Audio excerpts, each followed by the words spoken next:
Good evening, students. The topic for my today's presentation is organic manures. The definition of organic manures we have already done, even the types. There are two types of organic manures. Number one, bulky organic manures. Number two, concentrated organic manures. Under bulky organic manures, we have covered the farmyard manure, compost, and vermicompost.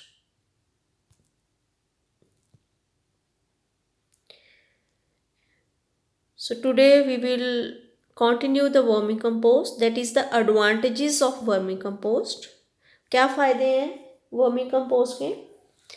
Number one, vermicompost में बहुत ज़्यादा nutrients हैं, vitamins हैं, enzymes हैं, antibiotics हैं और growth hormones.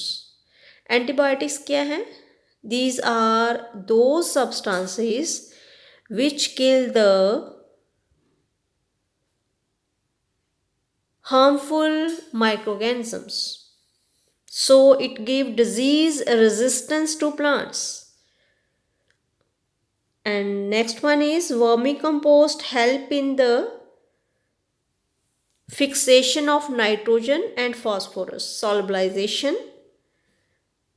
because it enhances the nodulation in leguminous plants and symbiotic mycorrhizal associations with the roots. What are role of legumes and nodulation in the fixation of nitrogen? What is symbiotic mycorrhiza? That we will cover in detail in next lectures. And third is the what is the advantage of vermicompost? That is, it is good use as a media for the establishment of sapling in nurseries, especially a rooting media. What that rooting media means? अगर nursery में हमने plant जो है distribute करने हैं या large scale पे propagate करने हैं, तो हम क्या है उसको पहले ग्रो करेंगे किसमें? वर्मीकम्पोस्ट में अगर ग्रो करेंगे तो उनको ट्रांसपोर्टेशन जो है वो ईजी होएगी सैपलिंग्स की. ठीक है, तो vermi again coming to the बल्कि ऑर्गेनिक मैन्योर्स में, this is the farmyard manure, compost, vermicompost जो हमने कर रहे हैं अभी, एडवांटेजेस कर रहे हैं. सीवेज और sludge that we I will cover today. Green manures I will cover, sheep and goat manure, poultry manures, even the crop residue. तो again coming to the advantages of vermicompost. तीन advantages हमने कर ली. Fourth advantages क्या है कि इससे जो भी हमारा प्रोड्यूस होएगा, जो भी हमारी फसल होएगी, अगर वर्मी कंपोस्ट हम अप्लाई करेंगे उसका टेस्ट, लस्टर और क्वालिटी है वो अच्छी होएगी. और पांचवी जो है, बहुत सारे एंजाइम्स हैं, उन एंजाइम के नाम मैं बोल रही हूँ, प्रोटीएजिस, लाइपेजिस, एमाइलेजिस, सेलुलेजिस, काइटिनेजिस. ये जो एंजाइम्स हैं वो किस में होते हैं? जो माइक्रो ऑर्गेनिजम्स वर्मी कंपोस्ट में होते हैं उनमें भी होते हैं, या फिर कुछ एक एंजाइम्स जो हैं, जो अर्थवॉर्म हैं, उन्होंने भी इसके अंदर जो है डिज़ोल्व किए होते हैं. तो ये जितने भी एंजाइम्स हैं इनका हेल्प क्या है कि जो एग्रीकल्चर रेजिड्यू है, एग्रीकल्चर रेजिड्यू को हम पंजाबी में क्या बोलेंगे? खेती रैंद खूंद. ठीक है, that is biodegraded by the help of these enzymes, and these all enzymes are present in the vermicompost. And what is the sixth one? It is produced with the help of earthworms, but it is not foul. It don't have the foul odor. मतलब ਇਹਦੀ smell ਜਿਹੜੀ ਹੁੰਦੀ ਹੈ ਉਹ ਗੰਦੇ ਵਾਲੀ ਨਹੀਂ ਹੁੰਦੀ ਹੈਗੀ ਆ, ਔਰ ਇਹ ਹੈਲਪ ਕਰਦੀ ਹੈਗੀ ਆ ਆਰਗੈਨਿਕ ਵੇਸਟ ਨੂੰ ਰੀਸਾਈਕਲ ਕਰਨ ਵਾਸਤੇ. Now coming to the fourth one, fourth organic manure ਦਾ नाम क्या है? Sewage and sludge, right? A sewage क्या है और what is the sludge? Sewage means there are two types of sewage. Basically, what is the sewage? This is the domestic waste, and the second one is the industrial waste. What is domestic waste? ਸਾਡੇ ਘਰਾਂ ਦੇ ਵਿੱਚ ਜਿੰਨਾ ਵੀ waste ਹੈਗਾ ਜੋ ਕਿ ਇੱਕ ਜਗ੍ਹਾ ਇਕੱਠਾ ਹੋ ਜਾਂਦਾ ਹੈ, ਜਿਹਨੂੰ ਅਸੀਂ ਘਰ ਦਾ ਕੂੜਾ ਕਰਕਟ ਵੀ ਕਹਿੰਦੇ ਹੈਗੇ ਆ, that is non as the sewage. ਜਾਂ ਸਾਡੇ ਘਰਾਂ ਦੇ ਵਿੱਚੋਂ ਜਿੰਨਾ ਵੀ ਮਿਊਨਿਸਪੈਲਿਟੀ ਲਈ ਵਾਟਰ ਪਲੱਸ ਹਿਊਮਨ ਸਕਰੀਟਾ ਹੈ ਉਹ ਚਲਾ ਜਾਂਦਾ ਹੈਗਾ, ਬਾਹਰ ਚਲਾ ਜਾਂਦਾ ਹੈਗਾ ਆ। ਮਾਡਰਨ ਸਿਸਟਮ 'ਚ ਜਿੱਦਾਂ ਹੁਣ ਸੈਨੀਟਾਈਜੇਸ਼ਨ ਹੈਗੀ ਆ, ਸੈਨੀਟਾਈਜੇਸ਼ਨ ਜਿੱਦਾਂ ਹੈਗਾ ਉਹਦੇ ਵਿੱਚ ਸਿਟੀਜ਼ ਹੈ, ਟਾਊਨਸ ਹੈ, ਈਵਨ ਵਿਲੇਜਸ ਦੇ ਵਿੱਚ ਵੀ ਜਿਹੜਾ ਹੈਗਾ ਸੀਵਰੇਜ ਸਿਸਟਮ ਨਾਲ ਜਿੰਨਾ ਵੀ ਘਰ ਦਾ ਜਿਹੜਾ ਵੇਸਟ ਹੈਗਾ ਲਿਕੁਇਡ ਫਾਰਮ ਦੇ ਵਿੱਚ ਜੋ ਹੈ ਮਿਊਨਿਸਪੈਲਿਟੀ ਦੀ ਹੈਲਪ ਦੇ ਨਾਲ ਅਸੀਂ ਜਿਹੜਾ ਹੈਗਾ ਇੱਕ ਜਗ੍ਹਾ ਇਕੱਠਾ ਹੋ ਜਾਂਦਾ ਹੈ, ਜਾਂ ਵਾਟਰ ਟੈਂਕ 'ਚ ਇਕੱਠਾ ਹੋ ਜਾਂਦਾ ਹੈਗਾ, ਜਾਂ ਸੀਵੇਜ ਟੈਂਕ ਦੇ ਵਿੱਚ ਇਕੱਠਾ ਹੋ ਜਾਂਦਾ ਹੈਗਾ, ਅਤੇ ਉਹਨੂੰ ਅਸੀਂ ਬੋਲਦੇ ਹੈਗੇ ਸੀਵੇਜ। ਠੀਕ ਹੈ।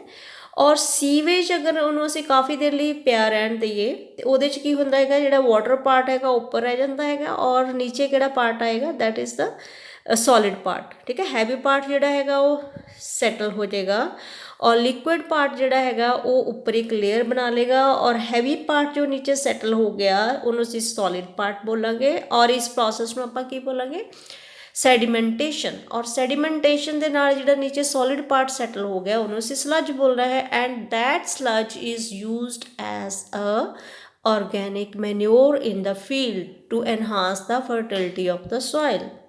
And then is the green manure. Green manure मतलब वो वाली manure that is green in color. So green manure basically ਉਹ ਵਾਲੀਆਂ ਫਸਲਾਂ ਜੋ ਕਿ ਅਸੀਂ ਖੇਤ ਦੇ ਵਿੱਚ ਸਿਰਫ ਬੀਜਣੀ ਇਸ ਲਈ ਹੈ ਕਿ ਅਸੀਂ ਉਹਨਾਂ ਨੂੰ ਐਜ਼ ਅ ਮੈਨਿਊਰ ਜਾਂ ਐਜ਼ ਅ ਖਾਦ ਯੂਜ਼ ਕਰਨਾ ਹੈ। ਔਰ ਇਹ ਜੋ ਫਸਲਾਂ ਹੁੰਦੀਆਂ ਹੈਗੀਆਂ ਇਹਨਾਂ ਦੇ ਵਿੱਚ ਜੋ ਨਾਈਟ੍ਰੋਜਨ ਹੈ, ਫਾਸਫੋਰਸ ਹੈ, ਪੋਟਾਸ਼ੀਅਮ ਹੈਗਾ, ਇਹਦਾ ਕੰਟੈਂਟ ਕਾਫੀ ਅੱਛਾ ਹੋਣਾ ਚਾਹੀਦਾ ਹੈਗਾ। ਅਸੀਂ ਕੁਛ ਇੱਕ ਜ਼ਰੂਰੀ ਨਹੀਂ ਹੈ ਕਿ ਇਹਨੂੰ ਫੁੱਲ ਗਰੋ ਕਰਨਾ ਇਸ ਫਸਲ ਨੂੰ, ਇਸ ਫਸਲ ਨੂੰ after some time, that is it is if the crop will take 6 months to mature, we need not to make it go to its maturity level. Within 2 months we can plow it in the field. ਠੀਕ ਹੈ। ਖੇਤਾਂ ਦੇ ਵਿੱਚ ਫਸਲ ਨੂੰ ਬੀਜ ਕੇ ਖੇਤ ਵਿੱਚ ਹੀ ਵਾਹ ਦੇਣਾ, ਕਾਹਦੇ ਵਾਸਤੇ, ਖਾਦ ਵਾਸਤੇ। ਉਹਨਾਂ ਫਸਲਾਂ ਨੂੰ ਆਪਾਂ ਕੀ ਬੋਲਦੇ ਹੈਗੇ, ਗ੍ਰੀਨ ਮੈਨਿਊਰਸ। ਅਤੇ ਇਹਦੇ ਨਾਮ ਬੇਟਾ ਤੁਹਾਨੂੰ ਯਾਦ ਕਰਨੇ ਪੈਣਗੇ।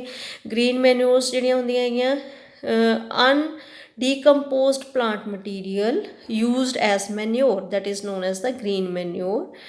ਐਂਡ ਇਹਦੇ ਵਿੱਚ 2 ਤਰ੍ਹਾਂ ਦੀਆਂ ਹੁੰਦੀਆਂ ਹੈਗੀਆਂ, ਇੱਕ ਤਾਂ ਗ੍ਰੀਨ ਮੈਨਿਊਰ ਕ੍ਰੌਪਸ ਹੁੰਦੀਆਂ ਹੈਗੀਆਂ ਅਤੇ ਇੱਕ ਗ੍ਰੀਨ ਲੀਫ ਵੀ ਹੁੰਦਾ ਹੈਗਾ। ਮਤਲਬ ਉਹ ਵਾਲੀਆਂ ਕੁਛ ਇੱਕ ਫਸਲਾਂ ਦੇ ਜਿਹੜੇ ਹੈਗੇ ਆ ਜਾਂ ਕੁਛ ਇੱਕ ਟਰੀਜ਼ ਦੇ ਜਿਹੜੇ ਲੀਵਸ ਹੈਗੇ ਆ ਜਿਨ੍ਹਾਂ ਦੇ ਵਿੱਚ NPK ਦਾ ਅੱਛਾ ਕੰਟੈਂਟ ਹੈਗਾ, ਉਹਨਾਂ ਨੂੰ ਵੀ ਅਸੀਂ ਐਜ਼ ਅ ਗ੍ਰੀਨ ਮੈਨਿਊਰ ਯੂਜ਼ ਕਰ ਸਕਦੇ ਹੈਗੇ। ਅਤੇ ਐਗਜ਼ਾਮਪਲ ਹੈਗਾ ਲੈਗਿਊਮੀਨਸ ਫੈਮਿਲੀ, ਮਤਲਬ ਫਲਦਾਰ ਪੌਦੇ ਜਿਹੜੇ ਹੈਗੇ ਆ ਜਾਂ ਜਿਹਨਾਂ ਫਲੀਆਂ ਵਾਲੇ ਪੌਦੇ ਹੈਗੇ ਆ ਉਹਨਾਂ ਦੇ ਲੀਵਸ ਨੂੰ ਵੀ ਆਪਾਂ ਯੂਜ਼ ਕਰ ਸਕਦੇ ਹਾਂ, ਉਹਨਾਂ ਨੂੰ ਐਜ਼ ਏ ਗਰੋ ਵੀ ਕਰ ਸਕਦੇ ਹੈਗੇ ਆ। ਅਤੇ ਸਭ ਤੋਂ ਅੱਛੀ ਐਗਜ਼ਾਮਪਲ ਇਹਦੇ ਵਿੱਚ ਅਸੀਂ ਜਿਹੜੀ ਹੈ ਜੋ ਅਸੀਂ ਖੇਤਾਂ ਵਿੱਚ ਬੀਜਦੇ ਫਸਲਾਂ ਅਤੇ ਖੇਤਾਂ 'ਚ ਵਾ ਦਿੰਦੇ ਹਾਂ ਖਾਦ ਵਾਸਤੇ, ਉਹਦੇ ਨਾਮ ਹੈ, I'll pronounce, please listen carefully, sun hemp, dhaincha, pillipesara, cluster beans, sesbania ਰੋਸਟਰਾਨਾ।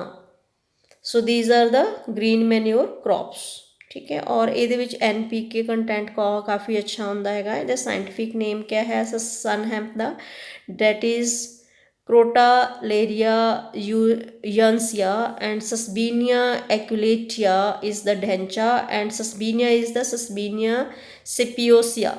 So this is the scientific names of the green manures. ਅਤੇ ਅਸੀਂ ਜਿਹੜੇ ਪੱਤੇ ਯੂਜ਼ ਕਰਨੇ ਹੈਗੇ ਆ, ਫੋਰੈਸਟ ਟਰੀਜ਼ ਦੇ ਵੀ ਪੱਤੇ ਯੂਜ਼ ਕਰ ਸਕਦੇ ਆ, ਗ੍ਰੀਨ ਵੀਡਸ ਦੇ ਵੀ ਪੱਤੇ ਯੂਜ਼ ਕਰਦੇ ਆ, ਪਨਗੈਮੀਆ ਲੀਵਸ ਵੀ ਅਸੀਂ ਯੂਜ਼ ਕਰ ਸਕਦੇ ਹੈਗੇ ਆ। ਅਤੇ ਇਹਨਾਂ ਲੀਵਸ ਨੂੰ ਅਸੀਂ ਐਜ਼ ਅ ਮੈਨਿਊਰ ਯੂਜ਼ ਕਰ ਸਕਦੇ। ਇਹਨਾਂ ਦੇ ਵਿੱਚ ਵੀ ਬਹੁਤ ਅੱਛਾ ਕੰਟੈਂਟ ਹੁੰਦਾ ਹੈਗਾ NPK ਦਾ। ਔਰ ਇਸ ਤੋਂ ਇਲਾਵਾ ਅਸੀਂ ਵਾਈਲਡ ਇੰਡੀਗੋ ਯੂਜ਼ ਕਰ ਸਕਦੇ ਹਾਂ, ਨੀਮ ਯੂਜ਼ ਕਰ ਸਕਦੇ ਹਾਂ, ਮਹੂਆ ਦੇ ਪੱਤੇ ਯੂਜ਼ ਹੋ ਸਕਦੇ ਆ, ਕਰੰਜੀ ਕੈਲੋਟ੍ਰੋਪਿਸ ਦੇ ਹੋ ਸਕਦੇ ਹੈਗੇ ਆ,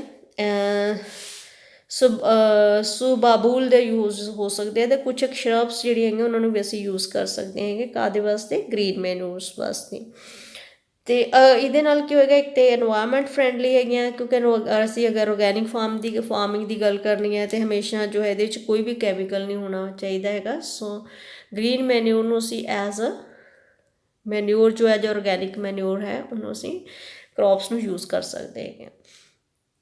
then coming sheep and goat manure. Sheep and goat देखो जो राइट फ्रॉम द बिगनिंग जो है जो एनिमल्स हैं they are the best friend of the farmers and sheep ਔਰ ਗੋਟ ਇਹਨਾਂ ਐਨੀਮਲਸ ਦੇ ਵਿੱਚ ਆਉਂਦੇ ਹੈਗੇ ਆ। ਇਹਨਾਂ ਦਾ ਜਿਹੜਾ ਸਕੀਟਾ ਹੈਗਾ ਆ ਉਹਨਾਂ ਦੇ ਵਿੱਚ ਜਿਹੜੀ NPK ਕੰਟੈਂਟ ਹੁੰਦੀ ਆ ਫਾਰਮ ਯਾਰਡ ਮਨਿਓਰ ਨਾਲੋਂ ਵੀ ਅੱਛੀ ਹੁੰਦੀ ਹੈਗੀ ਆ। ਡ੍ਰੌਪਿੰਗਸ ਜਿਹੜੀਆਂ ਹੁੰਦੀਆਂ ਹੈਗੀਆਂ ਸ਼ੀਪ ਐਂਡ ਗੋਟ ਦੀਆਂ, ਇਹਨੂੰ ਜਦੋਂ ਅਸੀਂ ਖੇਤ ਦੇ ਵਿੱਚ ਪਾਉਣਾ ਹੈਗਾ ਐਜ਼ ਅ ਮਨਿਓਰ, ਇਹਦੇ ਦੋ ਵੇਜ਼ ਹੈ। ਇੱਕ ਤਾਂ ਸਵੀਪਿੰਗ ਆਪਾਂ ਕੀ ਕਰਨੀ ਹੈ, ਸ਼ੀਪ ਐਂਡ ਗੋਟ ਜੋ ਵੀ ਆਪਾਂ ਰੱਖੀਆਂ ਹੋਈਆਂ ਉਹਨਾਂ ਦਾ ਜਿੰਨਾ ਵੀ ਸਕੀਟਾ ਹੈਗਾ ਉਹਨੂੰ ਇੱਕ ਪਿੱਟ ਦੇ ਵਿੱਚ ਅਸੀਂ ਪਾਉਂਦੇ ਜਾਣਾ ਹੈਗਾ ਅਤੇ ਉਹਨੂੰ ਡੀਕੰਪੋਜ਼ ਕਰਨਾ। ਡੀਕੰਪੋਜੀਸ਼ਨ ਤੋਂ ਬਾਅਦ ਅਸੀਂ ਫੀਲਡ ਦੇ ਵਿੱਚ ਪਾਉਣਾ ਹੈਗਾ। ਲੇਕਿਨ ਇਹਦੇ ਵਿੱਚ ਕੀ ਹੈਗਾ, ਬਹੁਤ ਸਾਰੇ ਨਿਊਟਰੈਂਟਸ ਜਿਹੜੇ ਹੁੰਦੇ ਹੈਗੇ ਉਹ ਯੂਰਿਨ 'ਚ ਵੀ ਹੁੰਦੇ ਹੈਗੇ। ਕਾਓ ਯੂਰਿਨ ਦੇ ਵਿੱਚ even the animal urine that is very good antibiotic, in natural antibiotic ਹੈ।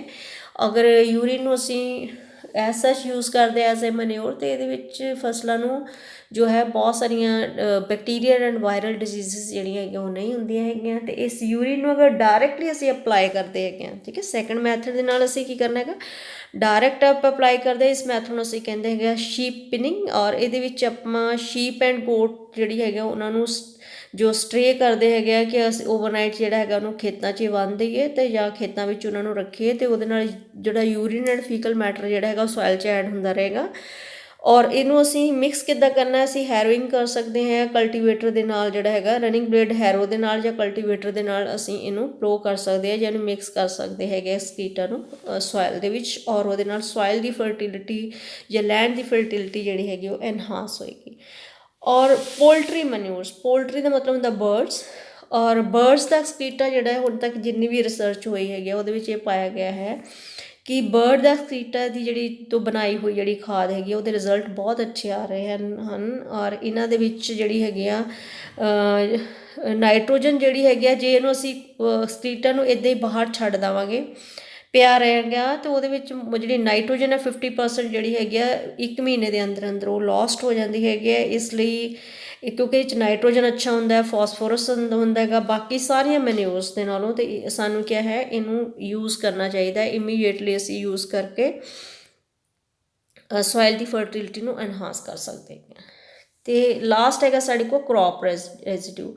ਕ੍ਰੌਪ ਰੈਜ਼ੀਡਿਊ ਨੂੰ ਅਸੀਂ ਪੰਜਾਬੀ 'ਚ ਕਹਿੰਦੇ ਹੈਗੇ ਆ ਐਗਰੀਕਲਚਰ ਕ੍ਰੌਪ ਰੈਜ਼ੀਡਿਊ, ਮਤਲਬ ਫਸਲਾਂ ਦੀ ਰਹਿੰਦ ਖੂੰਹਦ, ਠੀਕ ਹੈ। ਫਸਲਾਂ ਦੀ ਰਹਿੰਦ ਖੂੰਹਦ ਦਾ ਮਤਲਬ ਕਿਆ ਹੈ ਕਿ ਜਦੋਂ ਅਸੀਂ ਫਸਲ ਇੱਕ ਉਠਾ ਲਈ ਹੈਗੀ ਉਸ ਤੋਂ ਬਾਅਦ ਉਹਦਾ ਜੋ ਸਟਰੋ ਪਿਆ ਹੋਇਆ ਹੈਗਾ, ਸਟਰੋ ਨੂੰ ਪੰਜਾਬੀ 'ਚ ਨਾੜ ਬੋਲਦੇ ਆ, ਸਟਰੋ ਹੈ, ਰਾਈਸ ਹੈ, ਰਾਈਸ ਦੀ ਹਸਕ ਹੈ, ਸੋਰਗਮ, ਚਰੀ, ਵੀਟ, ਠੀਕ ਹੈ। ਇਹਨਾਂ ਸਭ ਦਾ ਜਿਹੜਾ ਸਟਰੋ ਹੈਗਾ, ਪਰਲ ਮਿਲਟ ਹੈ, ਮੇਜ਼ ਹੈ, ਇਸ ਤੋਂ ਕਿੰਨਾ ਜ਼ਿਆਦਾ ਜਿਹੜਾ ਹੈਗਾ ਸਾਡੇ ਕੋਲ ਰੈਜ਼ੀਡਿਊ ਹੋਏਗਾ। That residue we can use as a manures because it is a good source of again NPK। You can see the oven dry basis 'ਤੇ ਕਾਫੀ ਜ਼ਿਆਦਾ NPK ਜੋ ਹੈ ਇਹਨਾਂ 'ਚ ਹੁੰਦਾ ਹੈਗਾ। ਅਤੇ ਕਿਹੜੀਆਂ ਕਿਹੜੀਆਂ ਕ੍ਰੌਪਸ ਦਾ ਰੈਜ਼ੀਡਿਊ ਆਪਾਂ ਯੂਜ਼ ਕਰ ਸਕਦੇ ਹੈਗੇ, almost all the crops are good as a residue, but we should know how to use the residue use ਕਿੱਦਾਂ ਕਰਨਾ ਹੈਗਾ, ਉਹਦੀ ਟੈਕਨੀਕ ਸਾਡੇ ਕੋਲ ਹੋਣੀ ਚਾਹੀਦੀ ਹੈ। ਅਸੀਂ ਜਿਵੇਂ ਅੱਜ ਕੱਲ੍ਹ ਹੈ ਕਿ ਪਰਾਲੀ ਨੂੰ ਅੱਗ ਨਹੀਂ ਲਗਾਉਣੀ ਆ, ਪਰਾਲੀ ਨੂੰ ਅਸੀਂ ਐਜ਼ ਏ ਆਰਗੈਨਿਕ ਮਨਿਓਰ ਹੀ ਯੂਜ਼ ਕਰਨਾ ਹੈ। ਪਰਾਲੀ ਵਟ ਇਜ਼ ਪਰਾਲੀ ਕਿਆ ਹੈ, ਇਹ ਹੈ ਰਾਈਸ ਦਾ ਜੋ ਸਟਰੋ ਹੈ ਉਹਨੂੰ ਅਸੀਂ ਕੀ ਬੋਲਦੇ ਹੈਗੇ, ਪਰਾਲੀ ਬੋਲਦੇ ਹੈਗੇ। ਅਤੇ ਕ੍ਰੌਪ ਰੈਜ਼ੀਡਿਊ ਜਿਹੜਾ ਹੈਗਾ ਇਹਨੂੰ ਅਸੀਂ ਰੀਸਾਈਕਲ ਕਰਕੇ ਕੰਪੋਸਟ ਬਣਾ ਕੇ ਵੀ ਯੂਜ਼ ਕਰ ਸਕਦੇ ਹੈਗੇ ਹਾਂ। ਅਤੇ ਇੱਕ ਬਹੁਤ ਅੱਛਾ ਮੈਥਡ ਹੈ ਮਲਚਿੰਗ ਲਈ, ਮਲਚਿੰਗ ਕਰ ਸਕਦੇ ਹੈਗੇ, ਜਾਂ ਫਿਰ ਅਸੀਂ ਡਾਇਰੈਕਟਲੀ ਵੀ ਇਹਨੂੰ ਸੋਇਲ ਦੇ ਵਿੱਚ ਜਿਹੜਾ ਹੈਗਾ ਯੂਜ਼ ਕਰ ਸਕਦੇ ਹੈਗੇ। ਮਲਚਿੰਗ ਮੈਂ ਤੁਹਾਨੂੰ ਦੱਸਦੀ ਹੈਗੀ ਹਾਂ। ਅਤੇ ਮਲਚਿੰਗ ਦਾ ਮਲਚਿੰਗ ਕਿਆ ਹੁੰਦੀ ਹੈਗੀ ਹੈ ਕਿ ਜਿਵੇਂ ਅਸੀਂ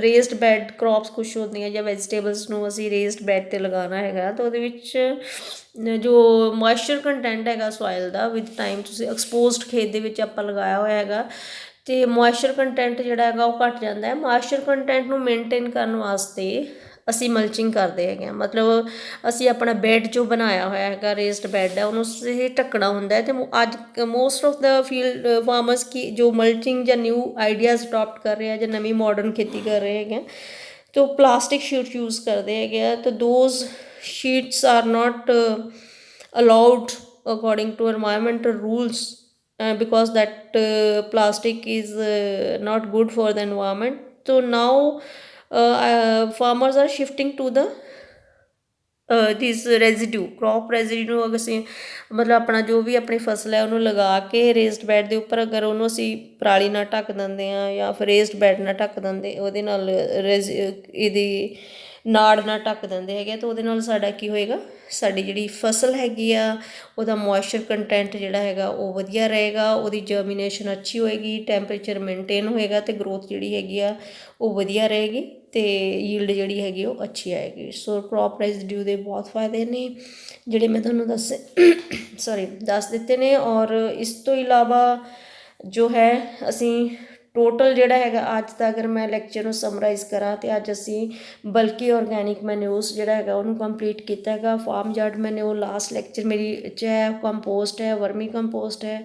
ਵਰਮੀ ਕੰਪੋਸਟ ਦੀਆਂ ਬਹੁਤ ਸਾਰੀਆਂ ਫਾਇਦੇ ਹੈਗੇ ਸਾਨੂੰ, sewage, sludge, green, sheep goat, poultry ਔਰ ਕ੍ਰੌਪ ਰੈਜ਼ੀਡਿਊ ਸਾਰੀਆਂ ਕੀ ਹੈਗੀਆਂ ਬਲਕੀ ਔਰਗੈਨਿਕ ਮੈਨਿਊਰਸ ਹੈ। ਅਤੇ ਇਹਨਾਂ ਦੇ ਵਿੱਚੋਂ ਸਾਇੰਟੀਫਿਕਲੀ ਜੋ ਅੱਛੇ ਰਿਜ਼ਲਟ ਦੇ ਰਹੇ ਹੈਗੇ ਉਹ ਪੋਲਟਰੀ ਮੈਨਿਊਰਸ ਦੇ ਰਹੀਆਂ ਹੈਗੀਆਂ, ਬਾਕੀ ਵੀ ਅੱਛੀਆਂ ਬਟ ਪੋਲਟਰੀ ਮੈਨਿਊਰਸ ਬਹੁਤ ਅੱਛਾ ਦੇ ਰਹੀ ਹੈਗਾ।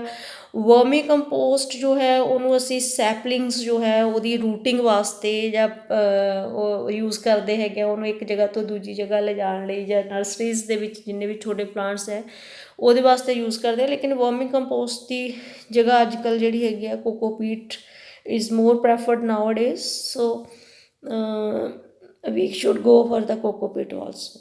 So any students, any question, any query, something is not clear with you, please feel free to call me up anytime, or you can contact me on our class WhatsApp group, or please join my this is Google Meet on Thursday, Friday, Saturday, and you can put your question in the Google Classroom also. Thank you.